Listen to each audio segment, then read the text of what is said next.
Em Five Nights at Freddy's 2, ou simplesmente FNAF2, Mike e Vanessa tiveram que lidar com uma ameaça muito mais poderosa que William Afton, a Puppet. Mas você tinha ideia de que o filme é repleto de coisas ocultas que apenas as pessoas mais velhas conseguiram entender? Um dos momentos mais chocantes do longa foi o seu final, em que Vanessa foi abandonada pelo Mike e acabou sendo possuída pela Puppet. Quase todo mundo foi pego de surpresa por isso, mas a verdade é que quem é mais velho pôde imaginar que isso aconteceria. Afinal de contas, antes de possuir Vanessa, a Puppet já tinha possuído Lisa, uma outra moça loira que se parece bastante com a própria Vanessa. Isso era um indício de que a Puppet, o espírito de Charlie, sempre desejou roubar o corpo da filha de William Afton. Charlie era a melhor amiga da Vanessa durante a vida, então ela provavelmente a admirava e queria ser igual a ela. Como os pensamentos de Charlie parecem ter sido corrompidos após ela ter virado um espírito, o seu respeito por sua amiga se tornou uma obsessão completamente doentia. Essa é apenas a primeira das 18 coisas que apenas adultos notaram em FNAF2. É isso mesmo, vem aí mais um Teen Vídeos pra você curtir. Só não falamos que a cena final da Vanessa sendo possuída é definitivamente o momento mais impressionante, porque o clímax desse filme foi realmente muito surpreendente. Em questão de surpreender, a cena da possessão disputa com a revelação da identidade do homem misterioso que estava ajudando a Puppet. Isso porque ele revelou ser Michael Afton, o irmão da Vanessa, que deseja seguir o legado de William Afton. Quem conhece a história dos jogos sabe que Michael Afton é considerado o personagem principal da maior parte deles, sendo alguém que deseja acabar com o mal causado por seu pai. O curioso é que, até onde sabíamos, a versão cinematográfica do personagem era justamente o Mike Schmidt, com a diferença sendo que ele não é filho de William nessa versão, mas sim a Vanessa.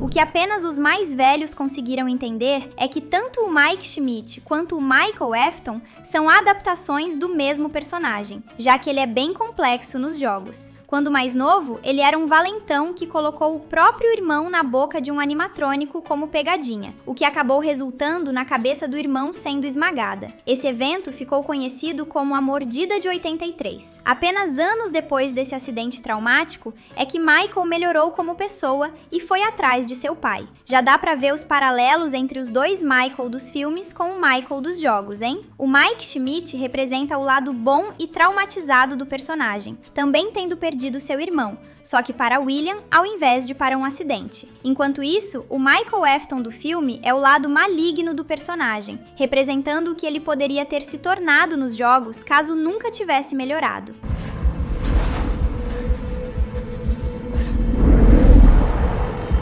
De certo modo, até mesmo a Vanessa tem elementos do protagonista dos jogos. Além de também ser filha de William, ela tem a característica do personagem de possuir muitos arrependimentos, já que ocultou os crimes de seu pai por vários anos antes de se aliar ao Mike. Além disso, existe um detalhe em FNAF 2 que pode aumentar ainda mais as semelhanças. No pesadelo que Vanessa tem, podemos ver a Circus Baby, uma animatrônica do jogo FNAF Sister's Location. Ela foi possuída pelo espírito da filha mais nova de William, Elizabeth Afton, por conta de um acidente em que o robô puxou a menina para dentro de sua barriga. O mais curioso é que a Circus Baby está com os olhos verdes no filme, sendo que seus olhos só assumem essa cor nos jogos após Elizabeth já ter possuído o robô. Ou seja, ao que tudo indica, a Circus Baby já é uma animatrônica assombrada, e a Vanessa sabe disso. Será que a Elizabeth também existe e foi uma irmã de Vanessa que perdeu a vida? E se a própria Vanessa tiver causado o falecimento dela, da mesma forma que Michael Afton causou a Mordida de 83 nos games?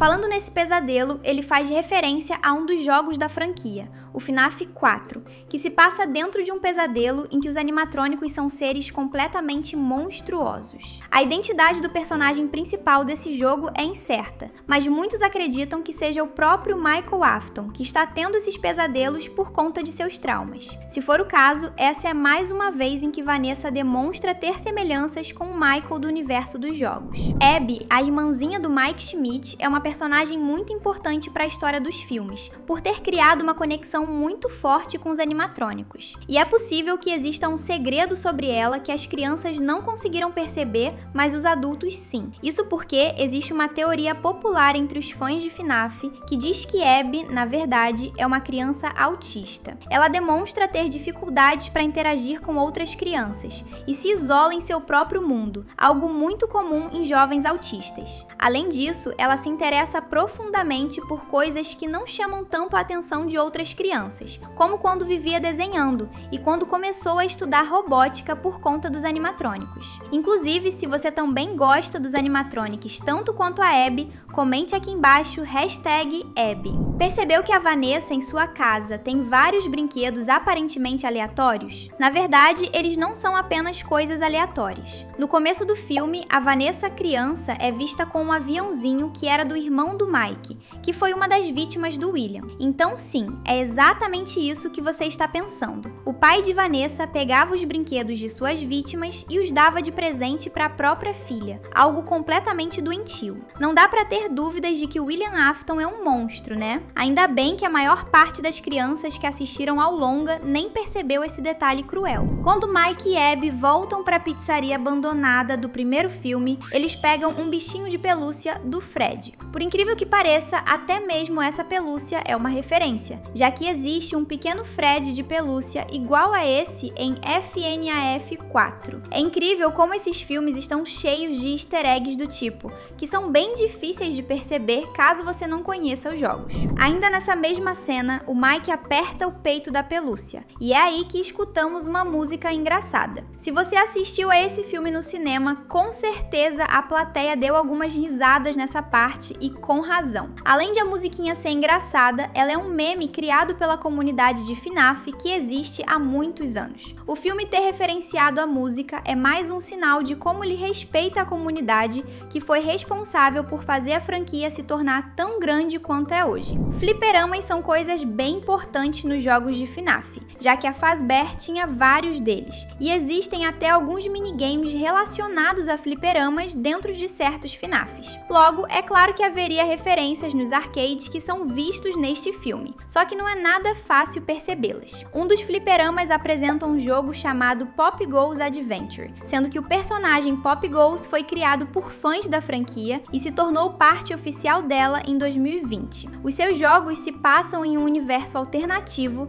em que existe uma franquia chamada Pop Goes Pizza. Em outro fliperama há um jogo chamado Candy Fishing, que também é uma referência a um personagem criado por fãs, Candy the Cat. Ele é o personagem do fangame Five Nights at Candy, que é sobre um restaurante concorrente do Fred Fazbear. E sim, esse game também foi conectado à franquia oficial de FNAF após alguns anos. É bem legal ver uma criação de fãs sendo reconhecida e referenciada em um filme de Five Nights at Freddy's, e torcemos para que outras referências como essas sejam colocadas nas próximas produções. Geralmente, quando um filme se passa no passado, isso fica bem claro. Só que no caso desses longas de FNAF, não é tão fácil perceber que a história se passa nos anos 2000, ao que tudo indica em 2002. Você pode perceber isso quando vê que os personagens não usam celulares, apenas telefones fixos e walkie-talkies. Sem contar que Vanessa e Mike já eram crianças grandes em 1982. Se fosse nos tempos atuais, eles teriam cerca de 50 anos, mas ambos parecem estar na casa dos 30 anos de idade. Se inscrever é rápido, fácil e deixa você sempre por dentro de tudo que rola por aqui. Bora lá? Após ligar para uma atendente da escola e perceber que Abby está em apuros, Mike desligou o telefone na cara da mulher e foi embora. E logicamente a mulher o chamou de idiota. Esse momento engraçadinho não é apenas uma piada, mas sim a continuação de uma piada do primeiro filme. É algo que vários jovens nem notaram enquanto assistiam. Isso porque no FNAF de 2023, o Mike foi embora do nada após receber remédios para dormir de um farmacêutico. E a reação do farmacêutico também foi chamá-lo de idiota. Aposto que essa piada se repetirá na próxima continuação. Abby fica muito feliz quando encontra os animatronics e recebe a ajuda deles para construir seu pequeno robô com a aparência da Chica, sem ter ideia de que os toys não são os mesmos animatrônicos com quem ela fez amizade no primeiro filme. Mas importante para nós é que ela diz que o Fred não pôde ajudar muito, porque ele tem dedos gordos. E adivinhe, isso também tem um significado oculto que poucos conseguiram perceber. No jogo FNAF Ultimate Custom Night, o Toy Fred pode ser visto jogando. Se ele perder no jogo, ele vai dizer que só perdeu porque tem dedos gordos. Lisa, a garota que acaba sendo possuída pela Puppet, é interpretada por McKenna Grace. Mas você seria capaz de imaginar que ela é fã de FNAF desde muito antes de ser escalada para interpretar uma personagem do filme? De certo modo, isso chega a ser referenciado em sua personagem, que conhece a história sombria da Fazbear e visita uma das pizzarias abandonadas da franquia para investigá-la. Inclusive, ela também tem uma conexão curiosa com o ator do Mike, Josh Hutcherson. Afinal, McKenna Grace é uma grande fã da franquia Jogos Vorazes e até mesmo fazia vídeos de edit sobre o personagem Pita, que foi interpretado justamente por Josh Hutcherson. Ela era Team Pita, ou seja, torcia para que Katniss Everdeen, a protagonista dos filmes, terminasse namorando com o personagem de Josh Hutcherson no final. Um dos melhores animatrônicos adicionados ao filme é, sem sombra de dúvidas, a Mangle. Apesar dela não ter tido tanto impacto na história,